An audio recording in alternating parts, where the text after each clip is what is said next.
이번 시간에는 꿈으로 인도하고 있다는 것을 깨달아 알게 하시는 하나님이라는 제목으로 말씀을 드리겠습니다. 하나님의 인도가 맞는다는 것을 꿈을 통해 보여등하여 주신다는 것입니다. 꿈은 하나님이 우리에게 말씀하신 수단이므로 하나님께서 그 꿈의 의미를 알 수 있도록 말씀과 성령으로 도와주십니다. 우리는 꿈을 일상적인 정신작용이며 미신적인 요소로 받아들이는 선입견 때문에 꿈을 무시한 것이 사실입니다. 세상에서 가장 좋은 것은 하나님이 우리에게 주신 선물입니다. 그럼에도 불구하고 우리는 이러한 자원들을 귀신에게 뺏기고 마귀에게 뺏기고 오랫동안 되찾지 못했습니다. 하나님의 것을 인정하지 않는 사이에 마귀는 그것을 빼앗아 자기 것으로 삼아왔습니다. 꿈은 결코 세상의 것이 아닙니다. 우리의 이것을 되찾아 사용해야 됩니다. 성령의 인도 속에서 살아가려면 꿈에 대해서도 관심을 가져야 됩니다. 꿈은 우리가 잠들었을 때 수동적으로 받은 하나님의 말씀입니다. 이를 위해서 우리는 특별한 어떤 노력이 들어가는 것이 아닙니다. 은혜로 받은 말씀을 깨달을 수 있도록 하나님께 구해야 됩니다. 은혜로 받은 말씀을 믿음으로 받을 수 있도록 믿음의 길을 구해야 됩니다. 하나님은 여러 가지 다양한 방법으로 꿈을 현실 가운데 증명해 주실 것이며 어떤 꿈의 종류는 이런 것이 있습니다. 꿈은 크게 나누어 5가지 정도로 나눌 수가 있습니다. 이것으로 자신의 꿈꾼 꿈이 얼마나 중대한 의미를 가지는지 판단할 수가 있습니다. 단 지나치게 꿈에 집착하여 의도적으로 꿈을 만들어 해석하는 경우가 어디까지 꿈은 꿈이다라는 것도 잘 인식해야 됩니다. 신몽이요. 평소에 생각하고 있는 것이 비춰지는 꿈으로 반복해서 꾸는 꿈이 이에 해당됩니다. 이것을 심적인 꿈이라고 합니다. 사람의 심리가 만들어내는 꿈이라는 겁니다. 마음 먹고 생각하는 것이 꿈으로 나타나는 겁니다. 정몽. 이것은 보기나 느낀 적도 없으며 마음을 먹거나 생각봐도 없는데 갑자기 꿈에 어떤 영상이 뚜렷하게 나타나고 깨어나서도 꿈의 전의 현상이 기억에 상세하게 남아있는 경우입니다. 또는 어떤 일에 대해서 극도로 심리하고 있을 때 그것이 실현되거나 그것에 대한 어떠한 결과가 이루어지는 경우를 나타냅니다. 허몽이요. 심신에 쇠퇴할 때 꾸는 나쁜 꿈으로 우울한 꿈이 많습니다. 환경에 여러 가지 문제, 불안이나 스트레스가 심할 때 꿈자리가 사나울 때 꾸는 꿈입니다. 그래서 장애 꿈을 시달리다가 불면으로 고통받는 게 이게 심신이 해악할 때. 잠몽, 욕망에 대한 꿈으로 꿈 판단에는 그러지 의미가 없습니다. 영몽이요. 신화적 영적인 꿈으로 하나님의 천사가 나타나 경고하는 중대한 의미를 갖는 꿈으로 일생에 한번 꿀까 말까 하는 꿈으로 봅니다. 이 5가지 중에서 꿈 해석을 가장 중요하게 여기는 것이 신몽과 영몽입니다. 신몽의 해석은 모든 사람이 타당하고 일반적인 꿈 해석으로 볼 수 있는 것들입니다. 이에도 여러 종류의 나눠지는 꿈들이 많지만 기본적으로 위의 분류로 해석하고 있습니다. 악몽과 가인론도 있습니다. 지적인 문제뿐만 아니라 정신적인 문제도 꿈을 통해 해결하는 것이 가능합니다. 가령 불안한 꿈은 우리들 자신에 관한 중요한 진실을 깨닫는 데 도움을 줍니다. 악몽에 대한 현대적인 관점은 그 단어의 원래 뜻과 현격한 차이를 보입니다. 원래 정신적인 문제, 우울증이나 공황장애 여러 가지 문제들이 악몽을 많이 꿉니다. 악몽. 크게 나쁜 것들하고 싸웠다고 막 그래요. 이게 다 그 마음이 지금 온전히 하늘나라가 되지 못하고 심신이 허약해가지고 온전하지 못하다는 뜻입니다. 그럼 빨리 여러분들 공을 보여야 되고 체력을 보강해야 되고 영적인 치유를 받아가지고 성령의 역사가 일어나 그 모든 것들을 정리해야 되는 것은 자기 내면에 그런 여러 가지 못된 것들이 있다는 얘기예요. 원래 이 단어는 잠자는 자를 방문하여 농간을 부림으로써 재산과 육체와 영혼을 빼앗는 사악한 영혼을 뜻했습니다.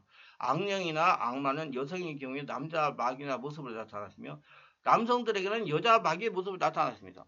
마귀들은 꿈꾸니가 마치 무언가에 가슴이 짓누르는 것처럼 압박감과 압도당하는 느낌을 갖게 만들었습니다. 최근 심리학에서 꿈속의 악몽을 무의식적 상처로 나타내는 상징으로 보기도 합니다. 그래서 꿈을 해석해가지고 치유를 하기도 해요. 근데 또 많이 그 치유에 사용합니다. 악몽은 영적인 문제입니다. 영적인 문제를 인간적인 방법으로 근본적인 치유가 불가능합니다. 영적인 문제에 배우는 귀신, 마귀 역사가 있기 때문이다.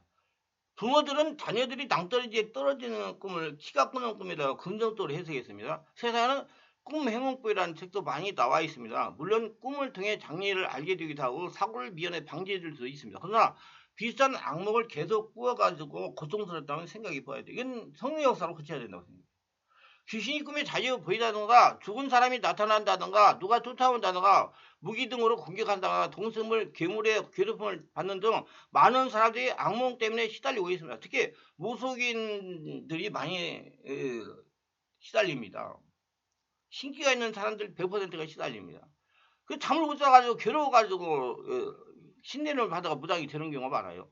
악몽을 없애기를 의외로 쉽습니다. 예수님의 영혼 속의 주인은 진짜 모시기만 하면 되는 것입니다. 그리고 성령으로 세례받고 성령 품어가 기도하면 돼요. 오문 기도하면.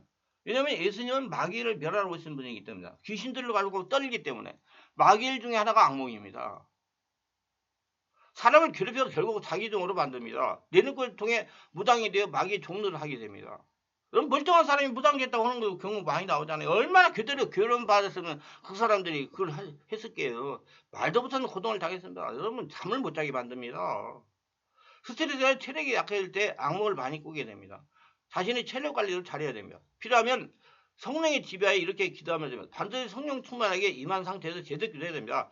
행복의 원천이신 예수님, 마귀를 멸하러 오신 예수님, 악몽으로 괴롭히는 귀신들을 추방하신 예수님, 지금 제 아래 성령으로 자정하고 계십니다. 주인으로 계십니다. 제 마음 정신 항상 계셔서 생각과 마음을 주장하시고 악몽을 없애 주옵소서. 예수 이름으로 명령한다. 귀신들에게 떠나가라. 나는 하나님의 자녀다. 남은 인생 하나님의 영광을 위해 살 수 있도록 인도해 주옵소서. 예수님의 이름으로 기도합니다. 그러세요. 그렇게 기도하는 것도 좋지만 주여 주여 계속 오랫동안 숨을 들이게 되면서 주여도 하는 거죠. 성령 세례받고 충만받고 자꾸 주여도 하면 온전히 한나라 성전이기 때문에 그런 것들이 하나하나 봄에 눈이 녹아 없어지듯이 없어질 것입니다. 그래서 시간이 많이 걸립니다, 여러분. 자기 영적순이 잘하는 만큼씩 그것이 없어지기 때문에 이해를 하세요. 계속 기도해도 되지만은 몇 번 기도해도 효과는 나타날 수가 있어요. 더불어 귀신에게 명령하면 효과는 증대가 됩니다. 왜? 귀신은요, 자기 정체가 폭로되면요, 떠나가야 되기 때문에 그래요. 그래서 여러분, 저는 그래요. 아픈 사람, 몸에 문제가 있는 사람이 여러분 자기 문제를 사람에게 말을 하고 하나님께 말을 해라. 그러면 그게 귀신이 그 정체가 폭로되기 때문에 금방 없어진다. 말을 하셔야 돼요. 그래서 자랑하라 그래요. 자랑하라. 근데 많은 분들이 자기가 뭐 정신적인 문제가 있으면 교회에 가서 목사님이나 성도들이 말하지를 않아요. 숨겨서. 그리고 귀신이 그 안에서 안 나가고 살고 있는 겁니다. 그게 귀신의 뜻이에요. 말하지 말라는 거.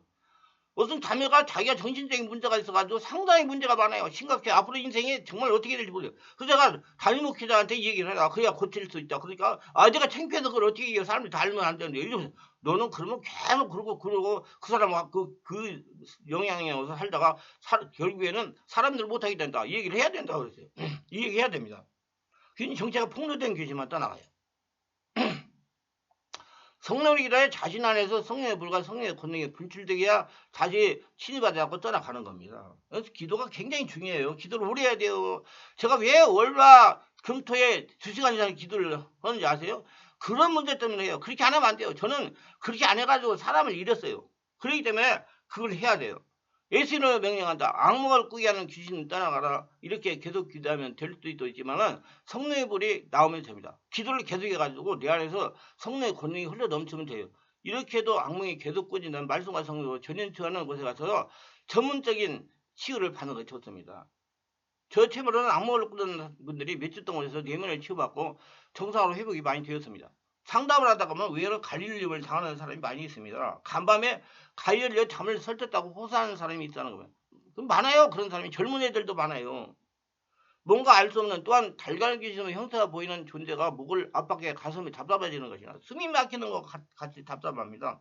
저의 경우는 검은 물체가 목과 가슴을 강히 돌려서 꼼짝을 못하고 비명을 질렀습니다. 정신은 멀쩡한데 일어나기도 애를 써도 몸이 점점 움직이지 않습니다. 더 이상 견디기가 어렵다고 느낄 때 잠에 깬 이를 모면합니다. 가인은 잠을 자는 사람에게 놀라게 하는 귀신을 말합니다. 그럼 제가 그때 상황을 보면 내가 나대요. 그 남미 호랑객기를 믿었다는 사람을 한 3시간 동안 막 떠나라 기도해가지고 했어요. 그러니까 막 그 목구멍이 확장을 돼서 17번 항소를 하면서 떠나가지 시간이 굉장히 많이 걸려요. 그리고 체력이 많이 소진됐어요. 그래서 저녁에 이제 자려고 누우니까 갑자기 그냥 시커먼 놈들이 와서 눌리면서 이게 고통을 줘가지고 죽는 줄 알았어. 그래서 막 소리를 질러서 우리 사람은 뭐야 그러니까 그때 교회에서 할 때예요. 교회 안에서 할 때. 그러니까 그때서 딱 풀려가지고 숨을 쉬게 되더라고요. 그래서 가인 흘리는 게 이렇게 되는구나. 이런 거 제가 가인 흘리는 사람들을 잘 알아요. 그러면 가위에 눌렸다는 말은 정말 잠자는 동안 귀신으로 괴로움을 당했다는 말이고요. 의식이 깨어나 있지만 근육은 완전히 이완된 단계입니다. 또 꿈을 활발하게 꿉니다. 그래서 정신이 멀쩡하게 듣게 되고 달걀 귀신 덮친 것 같은 암호에 시달리며 몸을 움직일 수가 없어요. 움직일 수가 없어요. 하면 호흡이 불규칙하게 변하면 숨을 정상적으로 쉴 수가 없습니다. 이때 목을 조여오거나 가슴에 누가 올라타는 느낌이 들 수가 있습니다. 더 코를 골다가 순간적으로 호흡이 멈추는 일이 일반인에게도 변변히 일어납니다. 이 시기에 악몽이 겹치는 영락없이 가인에게 되는 것입니다. 제가 그동안 상당히 종합한 결론으로는 스트레스가 심하여 체력이 떨어졌을 때 가인을 많이 당했다고 합니다. 저도 1대1 축기 사이가 심신이 피곤하고 체력이 떨어질 때 가인을 당했습니다. 낮에 남매 혈관객을 믿었던 성도를 축기한 다음에 한 3시간 동안 오는 것 같아요. 막 잠이 들려고 하는데 검은 물체 두 놈이 저기 달려가더니 목과 가슴을 사정없이 누르는 겁니다. 꼼짝을 못하고 악억 하고 소리만 질렀어요. 정말 나는 강제탕인데 앞에서 자고 우리 사모는 저 뒤에서 자는데 사모가 와서 뭐야 막 그렇게 소리를 지르니까 풀려서 일어날 수가 있었습니다. 그때 제가 가인을 당해보니 가인을 따는 성도들의 심정을 헤아릴 수가 있습니다. 그래서 제가 잘 알아요. 가인이면 어떻다는 거. 시커먼 놈들이 달려들어 목을 누리니 숨이 막혀서 죽을 것 같았습니다. 죽는 것 같았어요. 하나님은 꿈을 통해서 우리에게 장기를 맞고 우리 규만을 맞고 하시는 겁니다. 그래서 여러분 체력 관리 잘 하시고요. 우리 특별히 지금 뭐 개척하고 거주하는 분들은 지금 뭐 개척교회 하면 말만 잘하면 뭐 하루에 3,000명씩 돌아오는 줄 알겠지만 성령 역사가 일어나가지고 회개를 못하면 한 명도 안 와요. 전부 문제 있는 사람들 옵니다. 그 문제 있는 사람들을 어떻게 하면 바로 세울 수 있는 그 성령의 권능을 갖고 있어야 돼요. 그래서 상당히 많이 오래 해봐야 노하우가 쌓입니다. 자기 힘으로 할 수 없어요. 그걸 그렇게 하면서 체력이 떨어지면 찰떡에 빠져가지고 제가 다른 동영상에도 많이 얘기했잖아요. 목사님이 그거 하다가 탈진에 빠져가지고 교회는 성장했는데 못해가지고 딴 사람에 주고 딴 데 가서 지금 몸을 보호하고 있다고. 그렇기 때문에 체력이 떨어지면 체력 관리 잘해야 돼요. 저는 체력 관리 굉장히 잘하려고 노력합니다. 그래서 이때 장애받기 때문에. 하나님 꿈을 대해 우리 장기를 맞고 우리 규만을 맞고자 하십니다. 그래서 우리의 멸망에서 건지고자 하십니다. 그런데도 우리는 꿈을 무시함으로써 하나님이 그 자상하신 배를 묵상하고 마는 것이에요. 묵사라고.